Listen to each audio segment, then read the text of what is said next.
Well, welcome everyone.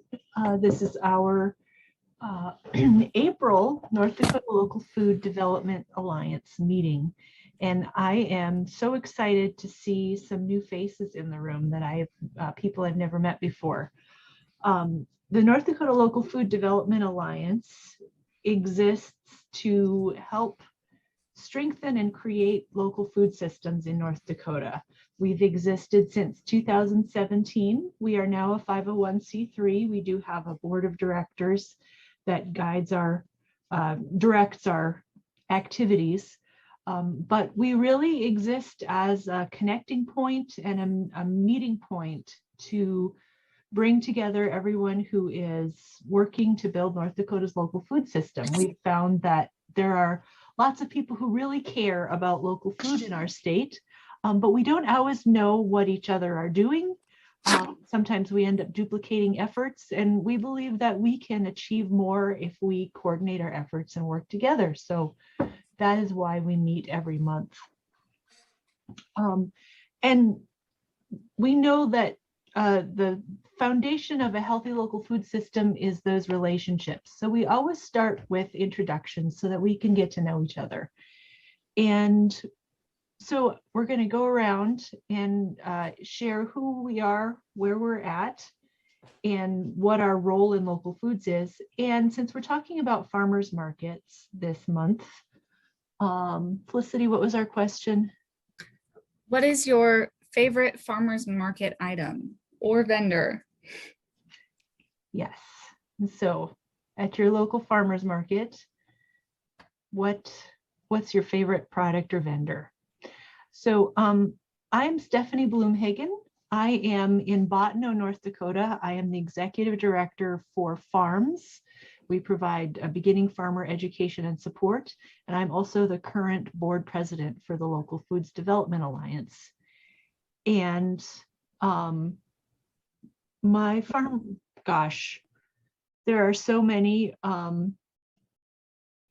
At our local farmers market in Bottineau, we have Todd Kyle, who has some beautiful herbs as well as some local honey and some, he does like steel cutting, so signs and things. So I'm going to mention Todd as a favorite, but they're all my favorite. Felicity.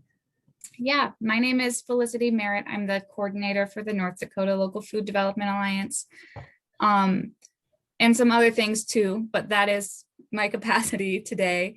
I work remotely. I live in Fargo, and my favorite farmers market item is cherry tomatoes, because I feel like that's one of those things that you can really taste the difference between a really good cherry tomato versus what you get at the store. So neat. And I'm realizing that we're going to have to do this quickly because there's 23 of us. So Jacob Davis. Good afternoon, everybody. I'm Jacob Davis. I'm the Tribal Programming Director for Prevent Child Abuse North Dakota, and I work on the CDC Healthy Outcomes Project with NDSU in 2 counties, Rolette, Sioux County.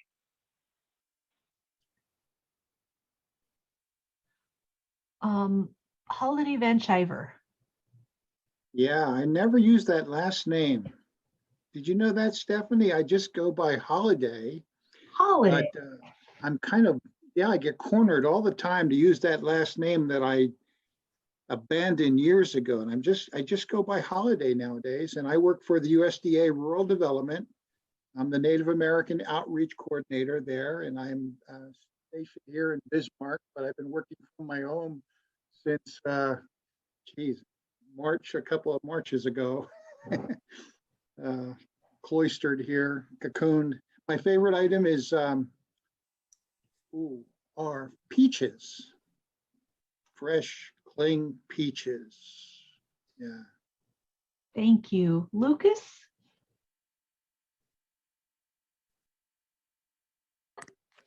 I'm northeast of Lincoln, outside of Bismarck, and mostly produce produce. I would say my favorite item at market, at least consistent, has to be bread of any kind. Thank you, Lucas. Simone, why? Hi, Simone here from Red River Market in Fargo. I just saw that our vendor Cows & Co. Creamery made their first wheels of cheese this week, and I'm so excited to eat that cheese. Wow. Danielle Mickelson. I'm Danielle Michelson. I own Lena's Fresh Farmers Market in Raleigh, North Dakota. I also own Michelson Tiny Plants. My favorite product, which is my own product, are cucumbers. We grow, we make 2,000 jars of dill pickles a year, and I need lots of cucumbers to do that. And so I'm always thankful for those little tiny buggers. Thank you. Brooke, welcome.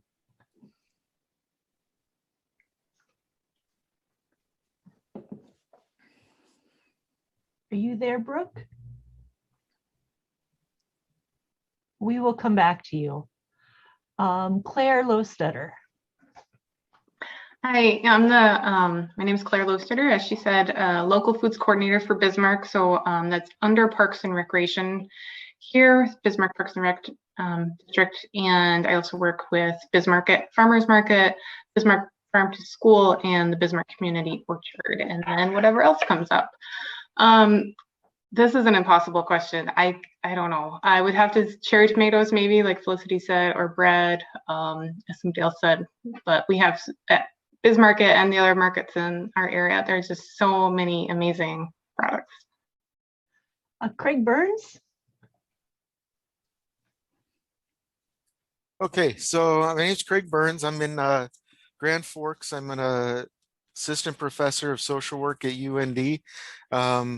I'm here though in the capacity as vice chair, or yeah, that's what is, I'm not sure my title, Stephanie, but so second after Stephanie on the board, but also with the ARC Upper Valley, we have a new Friendship Communal Garden and Community Orchard this year, as well as on the board of an organization that is new to this. This is the first time attending, and I'm attending on their behalf, called Wanawota, which is a food distribution and addresses food security in the Devil's Lake area. And oh, favorite item, either local honey or maple syrup, one of the two. I got a sweet tooth.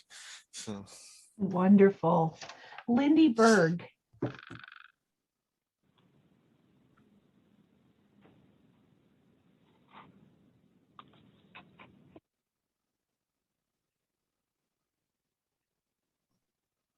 Would you like me to come back to you, Lindy? Maybe. I see she's talking. We can't hear you, Lindy.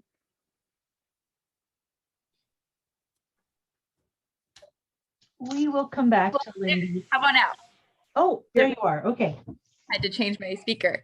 Okay, I'm Lindy Berg, and I am the Agriculture Natural Resources Agent for Extension. I'm the Town or County Extension Agent. And I just have a passion for small farms. And so I have been working the last few years to expand our programs and resources for extension for small farms. And so, yeah, I'm just trying to expand and expand my knowledge and resources and everything like that. So, hi. Thank you, Lindy. Kim Lepetsky, would you introduce yourself? Yeah, hi, my name is Kim Lepetsky. I am with Fargo Cass Public Health and also a member of the Cass Clay Food Partners. I'm the co-chair of the steering committee. And I just hopped on. I don't know if I was supposed to say something else or not, but it's been a while since I've been on one of these calls and the agenda looked really good. So I wanted to kind of see what's going on around the state with farmers markets. Awesome. Thank you, Kim. Scott Grandy Hill. Hi, everyone. I'm in Bismarck. I work at United Tribes Technical College for our Sustainable Ag and Food Systems program. So we are taking students through the process of running a market garden. So because of that, I always have a ton of stuff that I'm producing. So my favorite thing at a farmer's market is whatever I don't have, whatever failed. That or June berries, because I really hate harvesting them. Oh, yes. Ross Lockhart. Good afternoon. I'm Ross Lockhart, farmer Heart and Soil Farm. I'm also the board president of the North Dakota Farmers Market and Growers Association. Favorite product, I guess, would have to be carrots. And yeah, I'll stop there. Thanks, Ross. And I want to do introductions for everyone because, like I said, that's part of our relationship building piece. But I'm thinking that today's meeting might go about 10 minutes over. So just letting you know that now. I did not anticipate having such a wonderful turnout. Robert Barfield, would you like to introduce yourself? Good afternoon. Hi, Stephanie. I'm Robert Barfield. I am trying to become a producer. I live west of Minot in Burlington, or in rural Burlington, and my favorite is jams and jellies. That's what I really like. Great. Molly Mclean. Hi, I'm Molly Mclean. I live in Bismarck, and I've been passionate about local foods for the past 15 years. Formerly worked with North Dakota Farmers Union, and now I find myself as an arts administrator with Dakota West Arts Council, and we're happy to work with Bismarck to offer grants to provide for performers and artists at the market there. And my favorite product is pickles. Jan Stakowitz. Hi, everybody. Jan Stankiewicz, Community Health and Nutrition Specialist and Tribal Liaison with NDSU Extension. Also associated with Bismarck and lots of folks on the call, so it's exciting. My favorite is also something that triggers a little bit of post-traumatic stress with chokecherry harvesting. So I have to say, like, chokecherry jams, jellies, and syrups, so I don't have to do the work. Yes. Janelle Anderson. I'm Janelle Anderson. I'm from Rolette, North Dakota. Sell at Rolette Farmers Market. Am on the board of directors for North Dakota Farmers Market Growers Association, and my favorite product would be peppers. Jill Hawkinson. Oh, my name is Jill Hawkinson. I'm a community development specialist with USDA Rural Development, and I also serve as USDA's North Dakota Beginning Farmer Rancher Coordinator. My favorite is probably going to be any kind of berries because, like everyone else said, I hate to pick them, but I do like to make jellies and jams. Great. And welcome, Jenny. I haven't met you yet, so I'm not going to try to pronounce your last name. But would you introduce yourself? Yes, thank you. Jenny Gastelin. It's kind of a scary last name, but I am the branch manager at BNC Bank in Stanley, but I'm here for the Stanley Farmers Market board. And my favorite market food is here at the Stanley Market. We have some Hispanic people that bring a frozen mango with this like chili powder. I don't know the technical term, but it's very good. Oh, yum. Thank you, Jenny, and welcome. I'm glad to have representation from the west side of the state. Thank you. Quinn.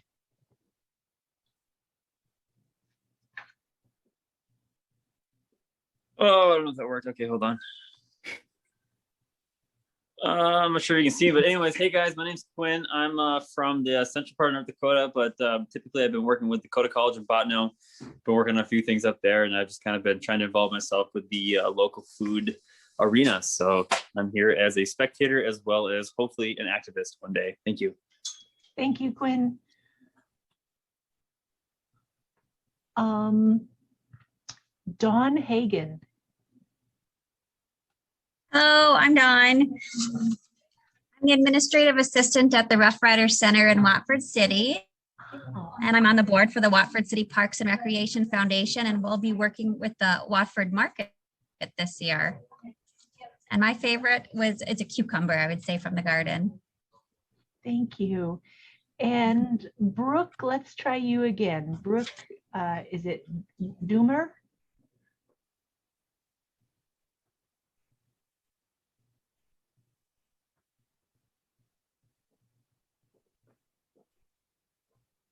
Oh, okay. Well, oh, thank you. You're in the chat. Having some audio issues. Okay, Brooke works as a dietetic intern with Kim Lepetsky at Fargo Cass Public Health. Wonderful. Thank you. Welcome. Paul Overby. Oh, they just keep coming. We might have, okay. Let's, yes, Paul, would you introduce yourself? And we'll do like 2 more and then we might have to cut it off.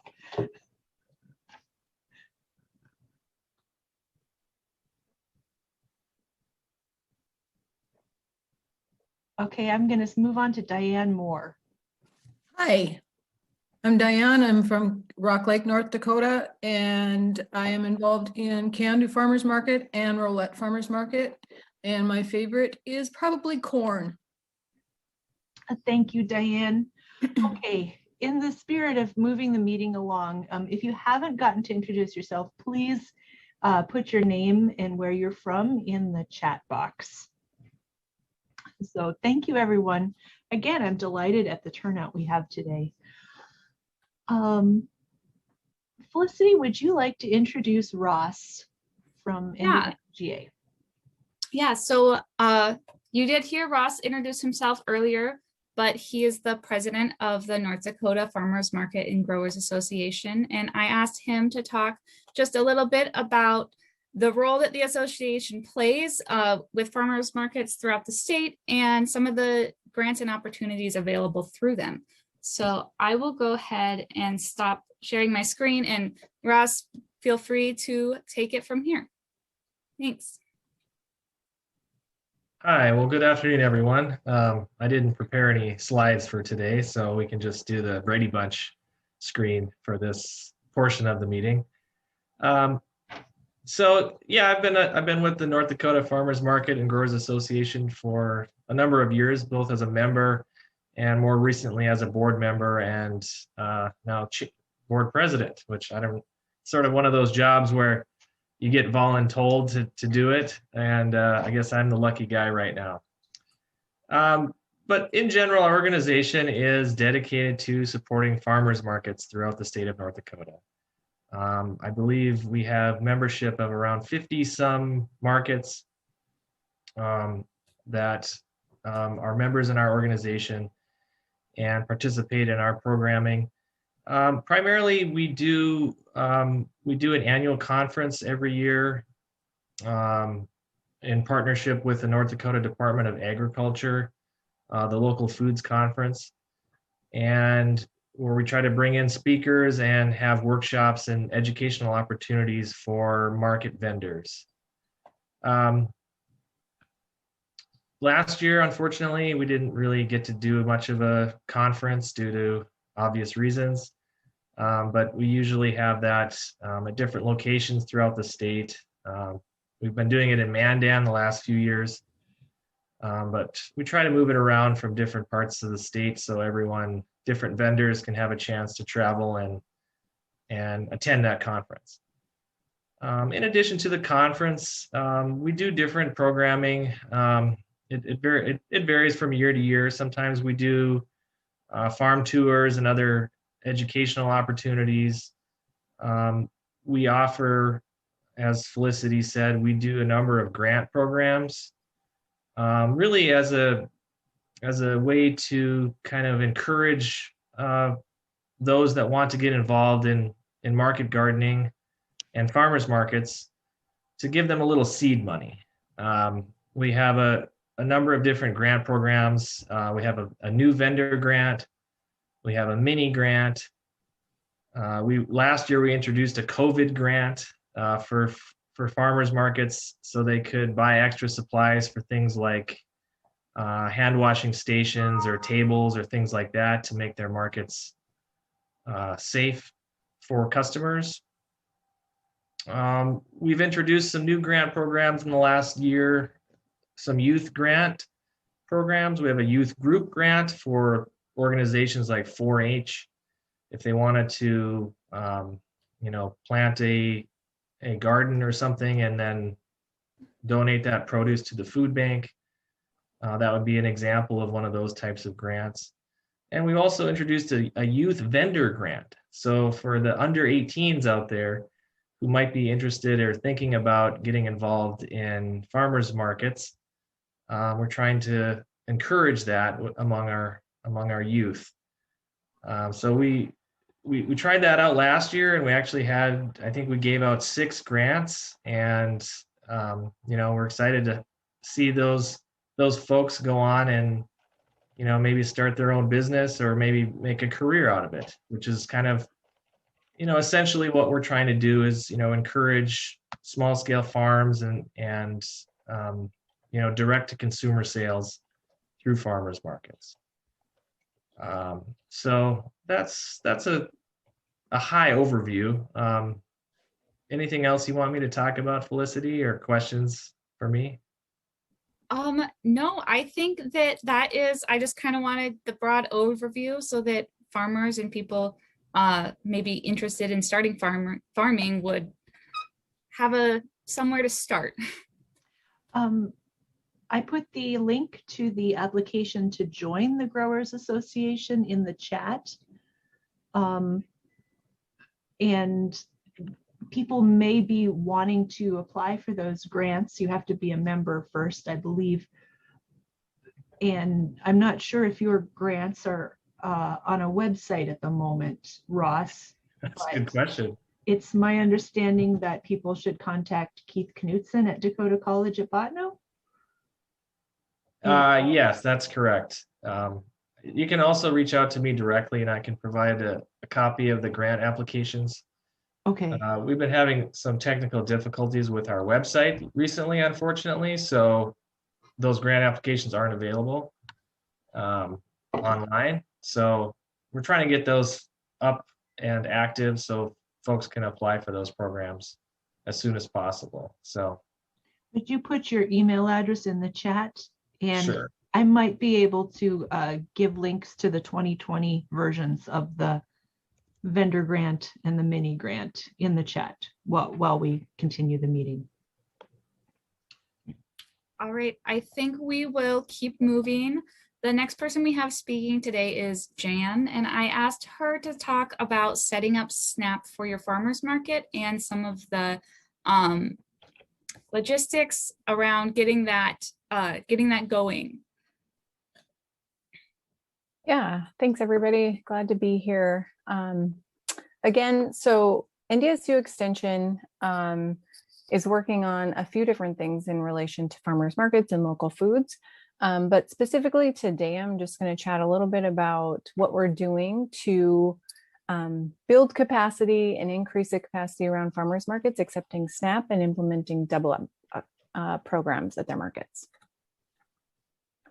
And so we were awarded a couple of grants in the past couple of years to kind of work on these sorts of things, lots of partnership opportunities. So just a little bit about SNAP and EBT and double up. Some of this information might be new terminology. So just a little bit of glossary here for you. So SNAP, again, is Supplemental Nutrition Assistance Program. It's administered by the USDA. And then at the state level, it's distributed and administered by the North Dakota Department of Human Services. EBT just means electronic benefit transfer. So it just means that there's a card that folks are able to use where they're able to utilize their benefits to purchase food. And then that has kind of transitioned in, when it was referred to as food stamps, they had like paper voucher coupons that they would use. So now it's all electronic. And then Double Up, or Double Up Dakota, what we call across the state, is an incentive program based on nutrition that provides a dollar-for-dollar match on eligible SNAP purchases.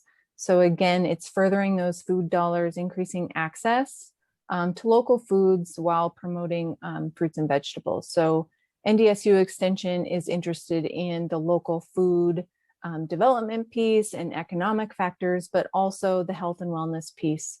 And that's where Double Up does a really nice job of focusing on that access to those fresh local fruits and veggies. And so specifically SNAP and double up programs at farmers markets. So around the state, we have about 10 farmers markets that accept SNAP. And, you know, thinking about it, wondering why farmers markets need or not need to, but might consider accepting SNAP at their market, is that accepting SNAP increases and generates up to $1.70 in local economic activity. And then when that is coupled with a double up program, it can generate up to almost twice that amount in the local economy. So again, not only thinking about getting customers to the market and increasing sales, but also those ripple effects into your local economy. So like I mentioned before, in North Dakota, the Department of Human Services administers the SNAP program for the state. And every month, there's over $7 million in SNAP benefits distributed each month to over 27,000 households. And then to put that into terms for farmers markets, it's a fraction of 1% of SNAP funds are utilized at farmers markets. And this is a national number too, but in North Dakota, this number is incredibly low. And for each household, there's about an average of $350 distributed to each household per month. And so, and again, I'll reiterate that SNAP benefits can only be used on food items. So it's not eligible. You can't use SNAP to purchase household items or personal hygiene products or anything like that. It's only on eligible food items. So thinking about how to tap into additional food dollars in your community, getting a market to accept SNAP is, you know, a considerable option.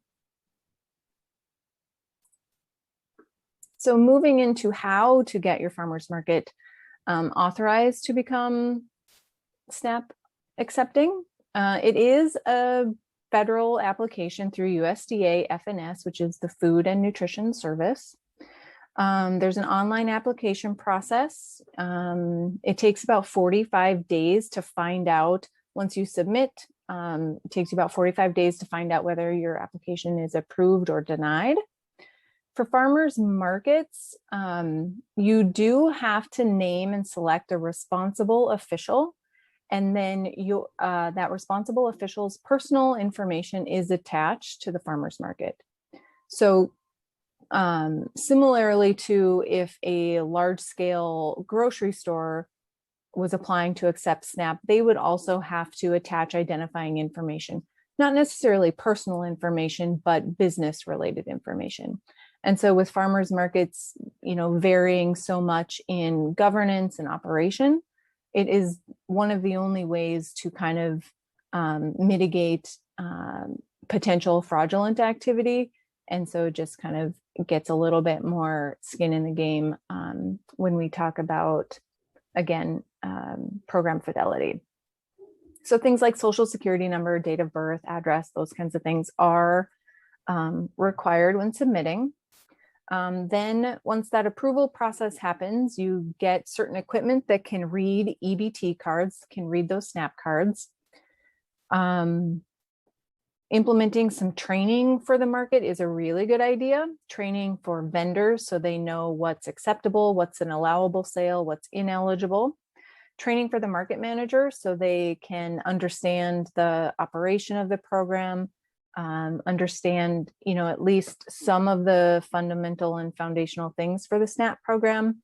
Training for board of directors and any community partners and those kinds of things. And it's best practice to have a separate bank account for the market, which is, I think, is just generally accepted, but especially when operating as pass-through for that federal funding. And then also keeping in mind that there is some reporting and accounting involved. Again, it's a federal program, so just being mindful on what you'll be having to track.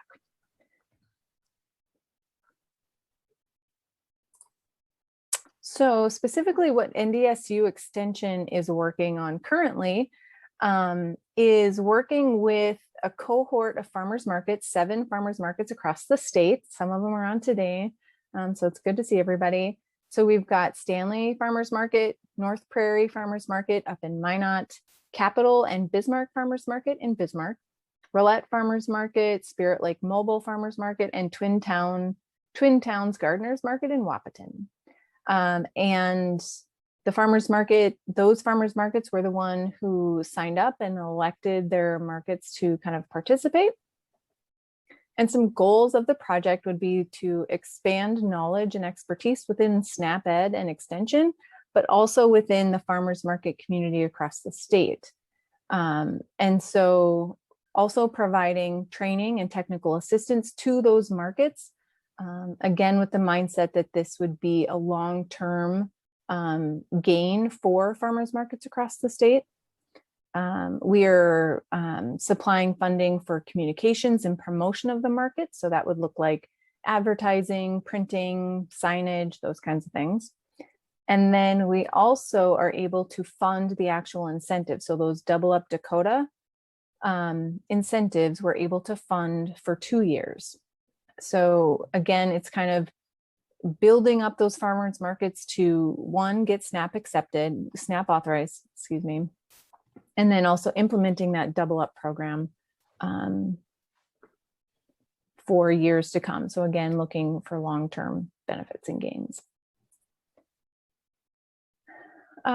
We also partner with the, again, Department of Human Services. They also offer a reimbursement program for EVT equipment for new markets. And so what the state isn't able to cover, then our grant is able to reimburse markets to get the equipment. And again, that will stay with the market.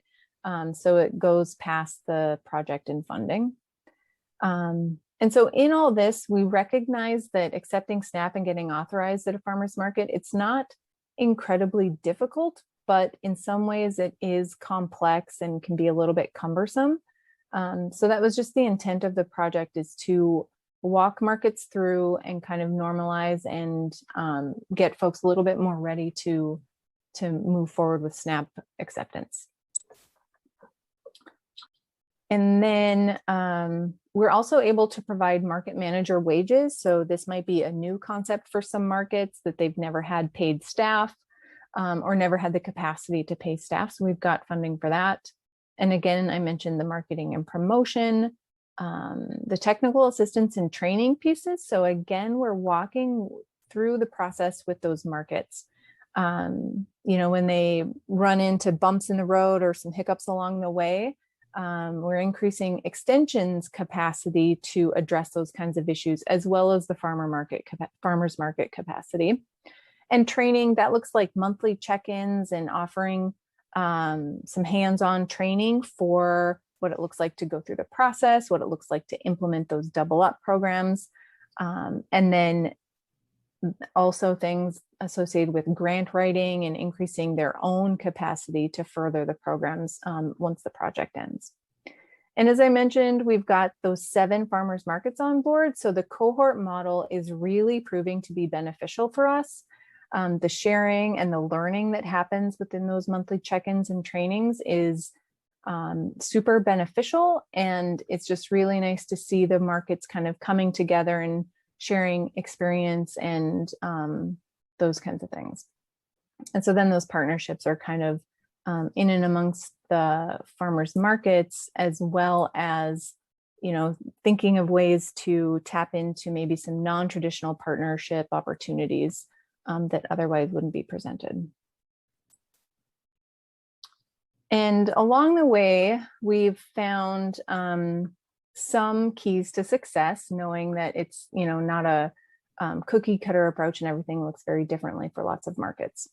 But when a market shifts to accepting SNAP, the promotion and marketing of the program is going to be essential.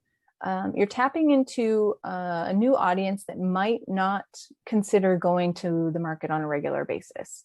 And especially now, considering more individuals and families are accessing SNAP benefits for the first time, that promotion and marketing will be crucial to getting that information out and getting folks at the market using their SNAP dollars. Also, internal communication, so lots of communication, lots of training on not only the logistics and operations of the program, but also thinking about how to deliver the program, and speaking and talking with, again, SNAP individuals or folks who are on SNAP. And so knowing that the words that we choose and use do matter. And then again, I mentioned the training for vendors, the training for any paid staff, the training for board of directors, those kinds of things. Also, things to think about would be pricing strategies. So many times the SNAP currency within the market operates on a whole dollar transaction. And so having pricing strategies that match that, so folks can take the most advantage of their dollars and not lose because there's no change given with tokens and those kinds of things. So having whole dollar pricing strategies is helpful. Also thinking about community partners, again, tapping into some of those partnerships that maybe weren't in place prior to accepting SNAP. Lots of county social services partners will be essential. And then, you know, thinking about things like transportation, is that a barrier? So just thinking about partnerships in a little bit of a different way. And then consistency and sustainability. Again, thinking about what it might look like for this upcoming season, but not only that, but what would it look like next year and the year after, because time and patience is going to be incredibly important for the market to consider. It takes a long time to, again, create partnerships. It can take longer than expected to become authorized for SNAP. And while, and it can take an equal or longer amount of time for folks to change their shopping patterns and their lifestyles to incorporate the farmers market into their grocery shopping experiences. So time and patience is always appreciated. So I do have some resources, some links to some resources for you all. I'd be happy to share those with Felicity and Stephanie. So you can have those if you have more questions about accepting SNAP and implementing double up programs at your market. And I appreciate all of your time today. Thank you. Yeah, thank you so much, Jan. I will definitely get a copy of that and send it out to everyone. I'm going to move right into the next thing, just because Stephanie did say we're a little pressed for time. The next portion of our meeting is kind of going to be a discussion style panel between 3 different farmers market managers throughout the state. And we chose these speakers because they represent a diverse sampling of markets throughout the state. So first we have Simone with Red River Market. We have Daniel with Watford Market and Danielle with Lena's Fresh Farmers Market. So I'm quickly just going to ask you guys to introduce yourselves, your market, where it's located, how many vendors, just a quick snapshot of what your market looks like. If we wanted to just start with Simone. Hi, I'm Simone from the Red River Market in downtown Fargo. We are going to start this summer our 7th season. We are opening up in a new location at the new Broadway Square Plaza downtown. We are open Saturdays, 10 a.m. to 2 p.m. July 10th through October 30th. We represent about 70 different small businesses. Depending on the day, we have about 50 or 60 of those vendors at the market, and that includes pantry, produce, floral, meats, household goods, and then we also have hot food and beverages you can enjoy at the market, along with arts and crafts. And each market hosts 3 different musical performances. We try to have a cultural performance every Saturday, some sort of arts performance, and then a cooking demonstration. from a local chef or dietitian. And we also have kids and family activities for people to enjoy. So yeah, we'll have a spring market this Saturday, and then we'll kick off our regular season in July. All right, thank you. And Daniel, did you want to talk a little bit about Watford Market? Sure, yeah, we got the kind of the version that we're working with now started in 2016. And we, in addition to the vendors, we just handmade items or homegrown is kind of our stipulation. And we have the Lions Club just kind of as the main hot food provider. They grill burgers and provide food at each market.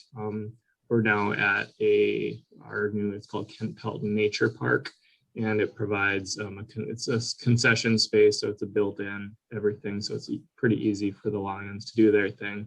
Then our Arts Foundation helps get us lined up with live music each week, just usually with a pretty simple, there's somebody strumming a guitar, but we have professional sound and everything hooked up so that people can hear as well. And probably have on average, 12 vendors, 12, maybe 15 at the very most peak. And we meet on Thursdays from 5:30 to 7:30. And this year, we've traditionally done it through a different nonprofit, but because we've moved locations and the Parks and Rec are willing to take it on, we're kind of shifting the responsibility to the Parks and Rec will now be in charge of Watford Market going on.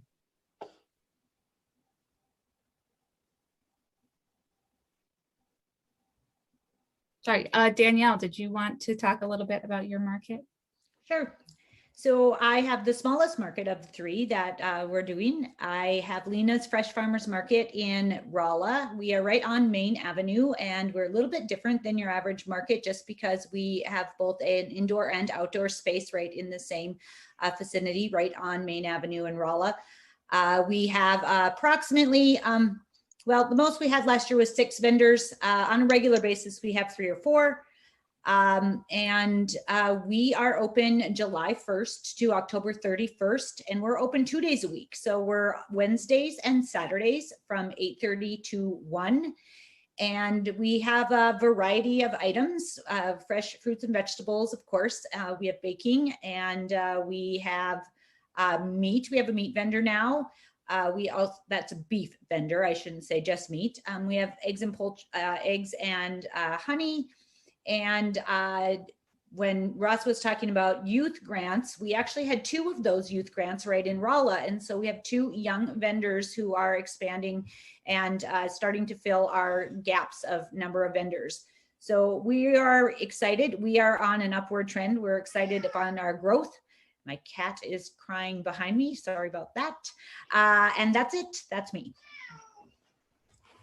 Okay, thank you. I'm going to move on to the second question, and then I'll start again with Simone.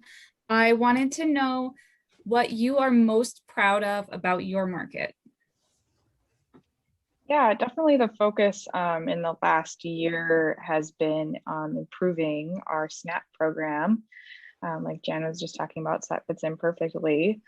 So we do a double bucks program, so we match up to $15. Actually, we just raised it from $10 to $15. We'll be doing this summer. So per person per market, they can get matched. And we've done a huge push in marketing for this in the last year. And it's definitely something we're really proud of, especially because the need was so great in the last year.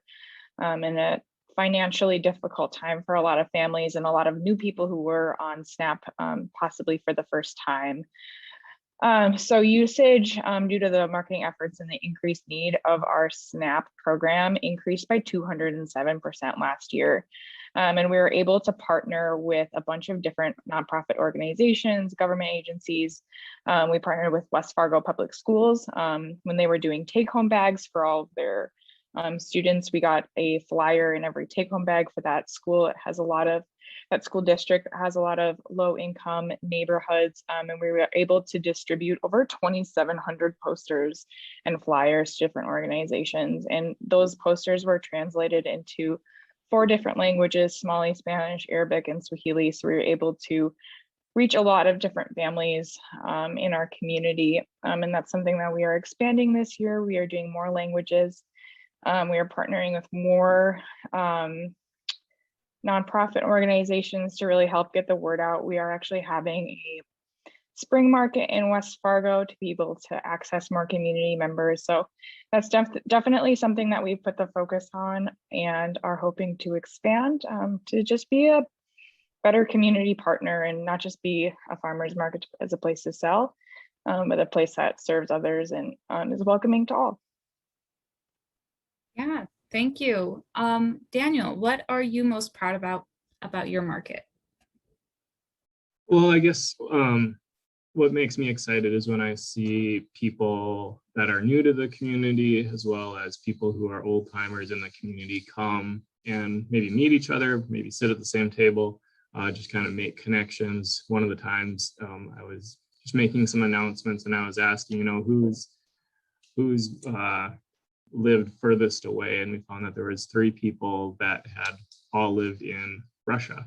And so after that, those 3 people were talking to each other some more. And sometimes, especially when people are new to the community, when you can make a new connection, it just makes your community feel all the more welcoming and a good place to be. And so food seems to bring people together, and all people come for a lot of different reasons. Some people come just for the music. Some people come for the Lions Club burgers. Some people come just because their neighbors are out there or there's a kids project going on. And so lots of different reasons to come, and then hopefully they meet a friend along the way too. Okay, Danielle, would you like to share about what you're proud of for your market? So we're most proud of our growth model to be an indoor-outdoor market that also is growing in our year-round ability. So we're pulling both fresh fruits and vegetables, which we all know are seasonal in North Dakota, but we're also gathering cottage food producers to try to carry through and have markets in the winter. Right now, we're only at 2 a month in the winter, but we are growing that. Because of my involvement as the JDA director, we strive very much to be a actual functioning business in our small town. So I'm a member of the Chamber of Commerce. I host events for the chamber at our market. I participate in that. We also do a lot of outreach with our marketers to encourage them to be as much of a small business in their own minds as they possibly can, so that they can function within the economy. We know how much money comes to local economies using farmers markets. So partnering to be a true partner with the other small businesses that line the streets on Main Street in Rolla is very, very important to us. And our goal, we have a 2022 goal, and that depends on the price of lumber. So just so you all are aware, but we have a 2022 goal to have a brand new facility in our space with a commercial kitchen and more gathering space and indoor, outdoor, and to continue to grow as a business. We hope to eventually be open 6 or 7 days a week year round, and to bring Pride of Dakota products in to fill the gaps when we don't have fresh fruits and vegetables. But we are definitely on an upward trajectory of growth, and we're excited about that. Okay, so with that in mind, what have some of the challenges been that you guys faced, and kind of thinking about this through the lens of how can the local foods community in the state help you? So we'll start with Simone. Well, going off of the SNAP theme, it's always been, before we made this huge push last year, difficult to connect with people who are using SNAP and connecting with people who are in that low income area. So definitely working on building up relationships there. It really is very slow, relationship based, getting in front of the same nonprofit organizations and governmental organizations every single year to say, hey, we are still here, we are still doing this, and continue to let people know who are starting off using SNAP. Another challenge for us has been creating a year-round presence. So we have been doing off-season markets for maybe the last probably 4 or 5 years. And we're at the point where it's difficult for us to find suitable indoor space to host those off-season events. In the spring, we do them outside, but we still would like to expand our offerings. We currently only do one in February. That's at the mall in Moorhead. But yeah, still working on finding space that's big enough, affordable, has all of the needs that we have. So again, that's another thing that's just continuing to forge those relationships and find people who are willing to work with us. Okay. Daniel, do you want to talk about some of the challenges you guys have faced?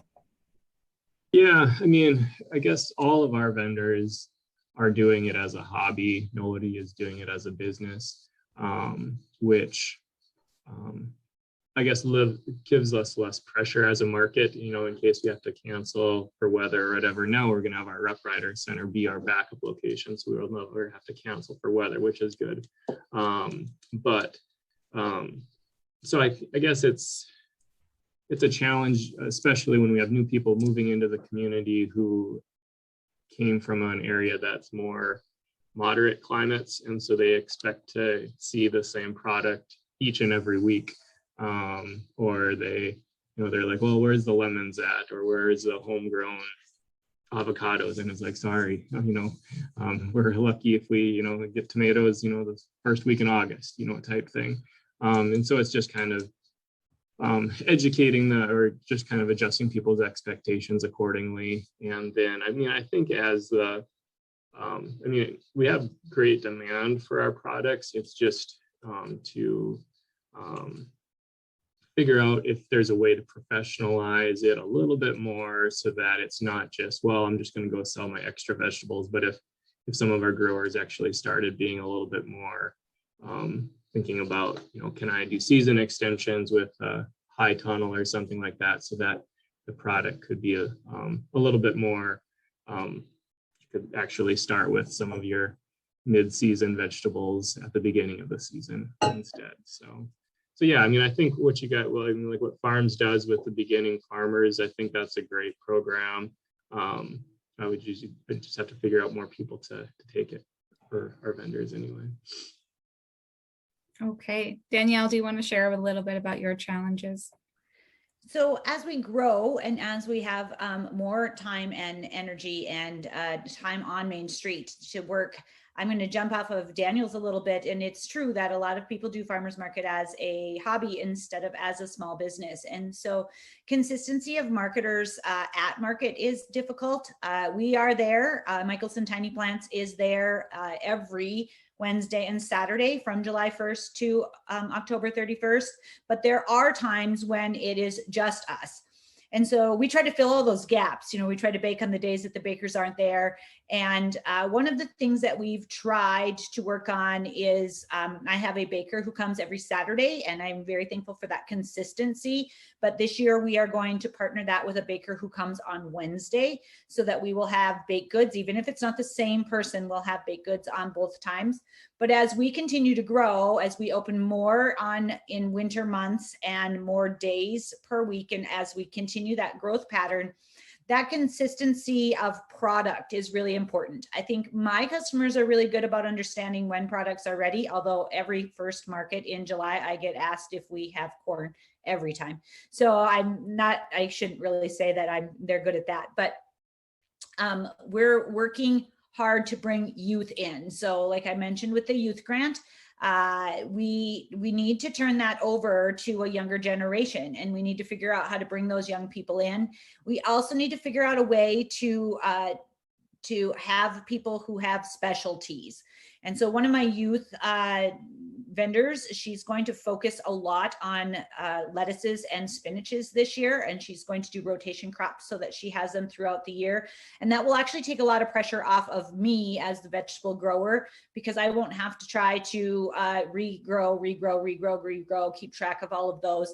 And as we find those niches and those things that people are good at, it now just managing their time.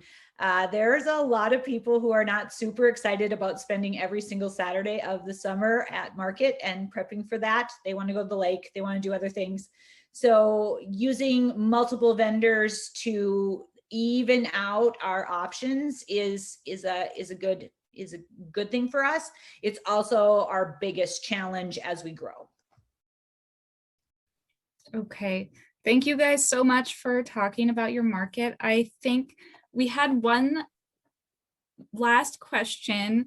I might go into some of the member updates quickly because we're reaching 3 o'clock. But if anyone is available to stay after the 3 o'clock time, we can leave it open for discussion and questions. I just want to quickly get through some of the updates from our other members while we have time. I will share my screen. We each month have members submit updates about any types of events or opportunities in the local food community, and then we share those each month. So I will go through these. Stephanie, did you want to talk a little bit about, I guess I'll share my screen and we can start from there.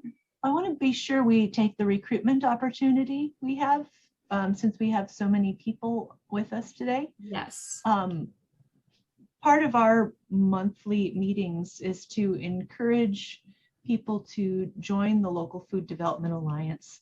And when we say join, really all we're asking is that you share your contact info so that we can keep you updated on all the things that are happening across the state in local foods. We're trying to become a connector and a place where, where information is shared, so that, as I said, so that the left hand knows what the right hand is doing and that we can form those collaborations and partnerships. So if you go to farms.org/NDLFDA, we'll put that in the chat. There is information there on how to enroll as a member. There is a $50 lifetime membership fee. We are happy to waive that if that proves to be a hardship, or if you're a governmental organization that has some red tape involved in paying that fee. But that's also where you can read any updates from other members or provide your updates. Maybe you can't attend a meeting one month, but you want to be sure that everyone in the community knows about a new initiative or opportunity that is available.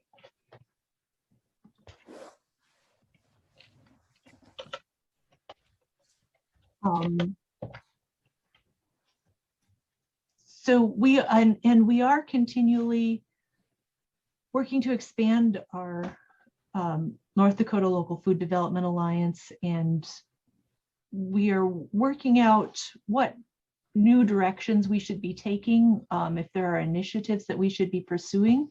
At present, we're mostly a connector, but we want to identify what it means to have a thriving local food system in North Dakota and where the gaps are. For example, many of you have said that you'd like more farm to school. So what do we need to do together to get more local food in local schools? What do we need to do to make more food hubs and food co-ops available so that farmers have places to sell their local produce? So we're here to ask those questions and work together to solve those challenges.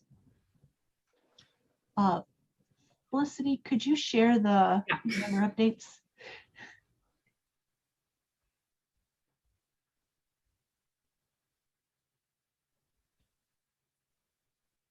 Is this my cue to I was gonna say we can start. Looks like I have the slides too about the farmers markets that I guess I can share those. Here, let me start here. And maybe I can go through, this might be a good place to start with some of the resources we've compiled about marketing and outreach for farmers markets. So FARMS is part of a grant-funded project in partnership with Dakota College at Bottineau to provide education for farmers markets. The goal is to grow farmers markets across the state. This includes, we place 6 interns at 6 farmers markets each summer. This is our 3rd summer. Dakota College at Bottineau created a marketing toolkit, and we started in 2019 by doing a statewide customer survey. So we got responses from over 700 customers at 50 farmers markets across the state. And Felicity, would you put the link to that, the survey report in the chat?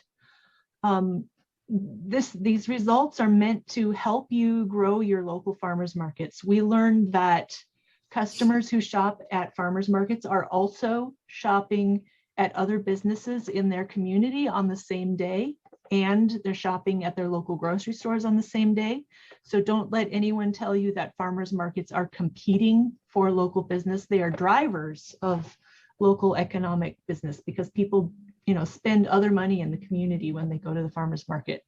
We learned that social media and word of mouth are the best ways to reach farmers market customers. So if you're trying to get the word out about your farmers market, those were the 2 best ways.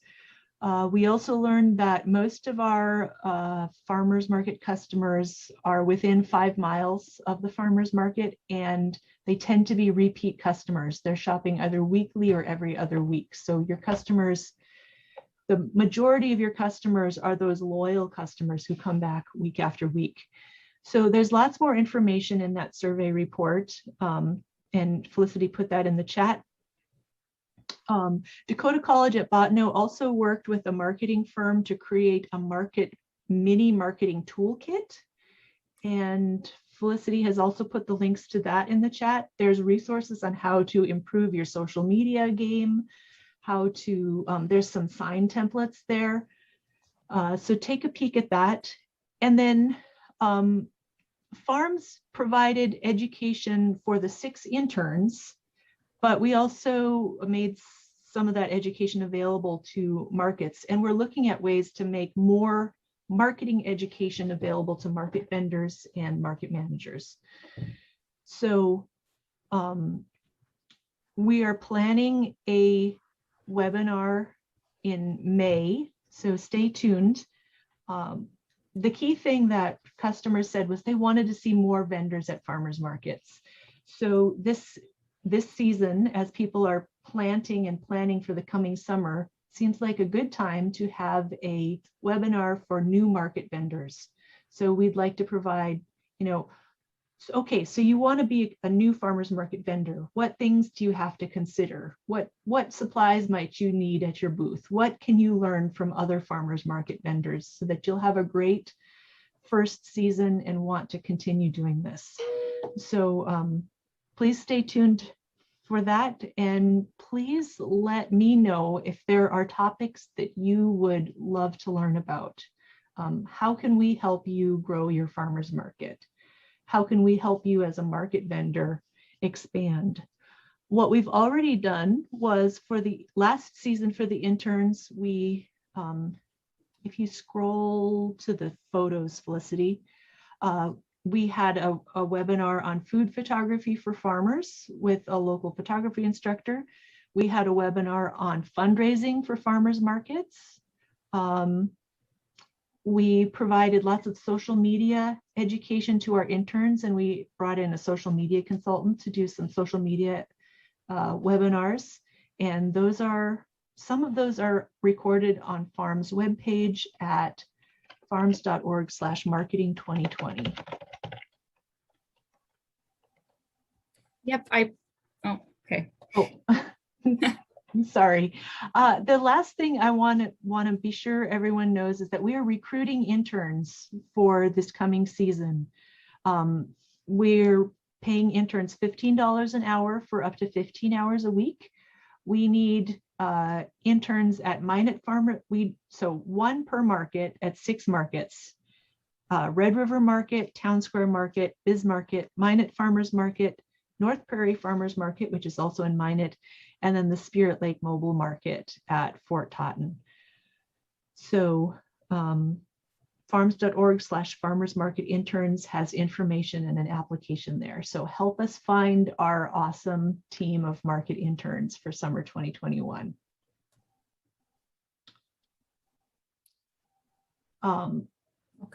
There's a ton of other great information in the updates. Lots of people had updates to share. Maybe we could pull out 3 highlights and then just encourage everyone to go read that document. I can put the document back up. So yes, I update this as you guys submit updates. We talked a little bit about the future direction of the North Dakota Local Food Development Alliance. I don't know, maybe Claire, did you want to speak a little bit about Bismarck? Sure, I can do that. So yeah, we are prepping for market season, which is super exciting. And so I am working with the board of directors on vendor recruitment, also looking for musicians, performers. We have 2 paid musician spots per market, supported by DUAC. Thanks, Molly.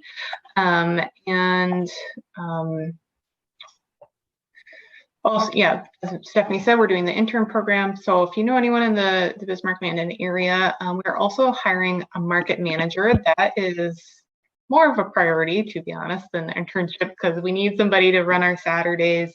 It's a super fun, super part-time summer job. It's great for teachers. We had a teacher 2 years in a row do the job. So they can email info@bismarck.com with any questions on any of that stuff. And then I also work with Go Bismarck Mandan and Bismarck Parks and Rec on the community orchard.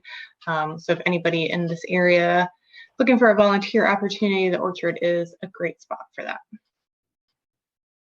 Great. Okay. I was gonna say, Stephanie, you have also your sustainable ag interns that you're still looking for. Yep, we're looking, so like the farmers market internship program, we have a sister program where interns intern on farms.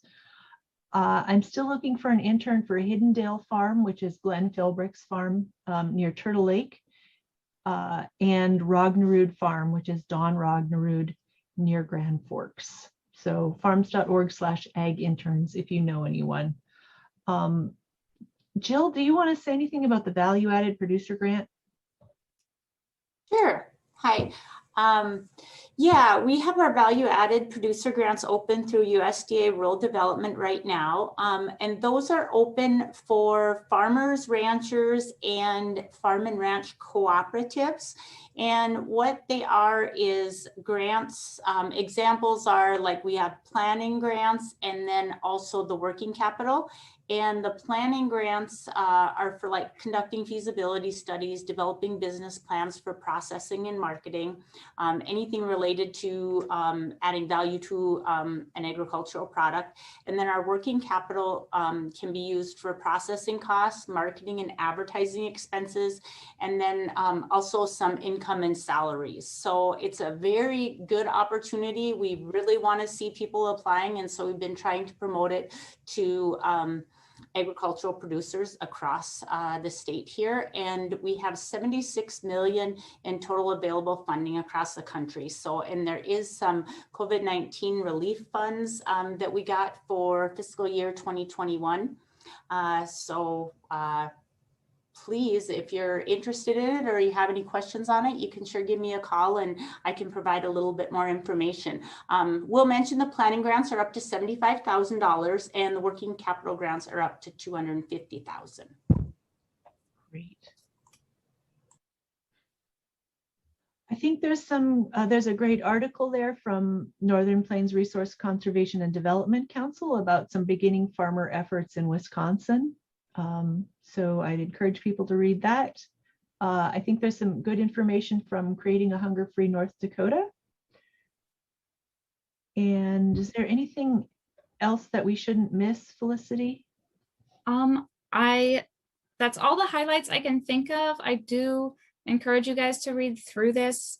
Lots of opportunities, lots of events and things. So, and we have the links provided for more information on any of these things. So in closing, I just want to be sure, when our market intern applications due? As soon as possible, but the interns won't start until the middle of June. So mid to late May, if you can. Yeah. I want to be sure that I let everyone know that, you are local food systems in North Dakota, and we need your input. We need all of you to have a thriving local food system. And so we always want to know what you see are the needs in developing a local food system and what you would like to see. So we might be I don't know, we'd hope to have some time for discussion, but we ran out of time today. But we may reach out with an email poll or something. So stay tuned, and we hope that you will continue to join us and stay connected. Do we have anything else in closing? Okay. And thank you, Danielle, for sharing your contact info in the chat. Yeah, thank you again for everyone who came to speak and share about farmers markets. I hope it built the excitement for the upcoming season and reminded you to go support your local market.